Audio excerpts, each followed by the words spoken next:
to the Republic Today. I'm your anchor, Antonia Coda, and I'm here with you live from Rome. Today, March 15th, the year 44, Julius Caesar, the dictator of Rome, has been murdered. The Senate is in an uproar. We now go over to Alice Glabrio for details. Hi, Lucius. All right, can you tell us what you see and what's going on behind you? Behind me here is Julius Caesar's body. There's been evidence that Marcus Brutus and Cassius Longinus led such a conspiracy. The death of Julius Caesar has caused so much uproar. I actually have a bystander here who's willing to give their account of the story. Where were you at the time of Julius Caesar's death? At the time of Julius Caesar's death, I was cleaning the latrines at the Senate, the job I do every day, when all of a sudden I heard a commotion from the next room over. So I ran over and tried to find out what was happening, and I saw the horror unfolding as it happened. As you saw it, what happened in the Senate chamber? So I had heard some screaming in the Senate chamber, so I ran in, and then I saw all of Brutus and his men chasing after Julius Caesar, pulling on his toga to try and catch him. And then they started pulling out knives and stabbing him over 50 times. He was bleeding a lot, and there wasn't much fighting because it was just all these men against him. Some men were running away, some people were screaming, soldiers were running in and out, and it was complete pandemonium. So I just got out of there as fast as I could, and here I am now. And what events do you think led up to this? I think the overall rise to power that Julius Caesar had undertaken, where he took the power from the Senate and took it for one man, that's something that the people of Rome typically haven't liked that much ever since the kings. So they were afraid that he was going to become a king, and these vigilantes took that into their own hands and killed one of our greatest leaders of all time. So there are good sides to it and bad sides, but the leading up to it, I think, was definitely rooted in the power that he took for himself and his taking power away from the Senate. Once Pompey was dead as well, that contributed a lot because Caesar was unopposed at that point, so he didn't have any opposition in Rome to keep him in check, so his power just grew too much. And then he had to fall eventually. And finally, how would you characterize the public's reactions to Julius Caesar's death?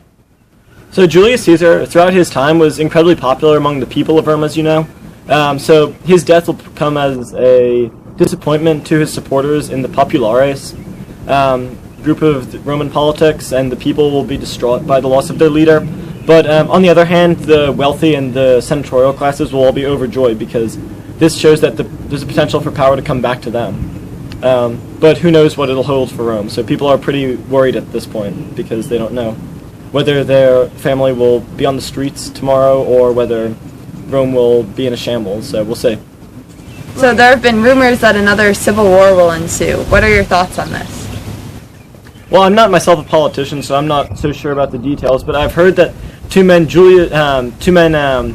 Mark Antony and I think the other man's name is Octavian, are looking to seize power for themselves now. So there's a chance that they'll become the next leaders like Caesar and Pompey. And if that happens, then we'll just be back at square one and then have to sort ourselves out all over again and try and restore democracy to Rome. But I think what we need now is a strong leader who can guide Rome in terms of her military campaigns, as well as ensuring that all the people of Rome are safe and that we don't have to fight all these useless wars again. Now we'll gain Cicero's perspective on Julius Caesar's death. Our tyrant deserved this bloody and gruesome death for so many reasons, but most of which for destroying the lives and liberty, the prosperity of the people in the streets, the people who are working for him, to give us our futures, to give us the very food that we eat, the very crops that we cultivate, the stones that we use to make our tools, everything. They give us these things, but our ruler is brutally suppressing them, so he deserves to die. So how has Caesar suppressed the democratic nature of Rome? You see, Rome's very roots are in its people. I mean, Julius Caesar has just taken all this power, he's suppressed this people, he's just taken it all for himself, and he's just destroyed people's liberties, and this is what we stand for in Rome. We stand for democracy, people's liberties, people to make choices for themselves, and just democracy in general. So Cicero, where do you see your future in all of this? Well, I'll tell you what I'm going to do. Right against Mark Antony, fight against all these future dictatorships. We want to bring Rome back into its prosperous state, back into democracy, away from these these crazy dictators who are suppressing these great people. We want to bring Rome back into its golden age where it belongs. Marcus Brutus was a protege of Julius Caesar's, but participated in today's mutiny. Brutus declined to be interviewed, but we have for you today this exclusive content. Only for the viewers of Republic Today, we present Brutus's official testament. If then that friend demand why Brutus rose against Caesar, this is my answer. Not that I loved Caesar less, but that I loved Rome more. Had you rather Caesar were living and die all slaves, than that Caesar were dead to live all free men? As Caesar loved me, I weep for him. As he was fortunate, I rejoice at it. As he was valiant, I honor him. But as he was ambitious, I slew him. There is tears for his love, joy for his fortune, honor for his valor, and death for his ambition. Who is here so base that would be a bondman? Thank you.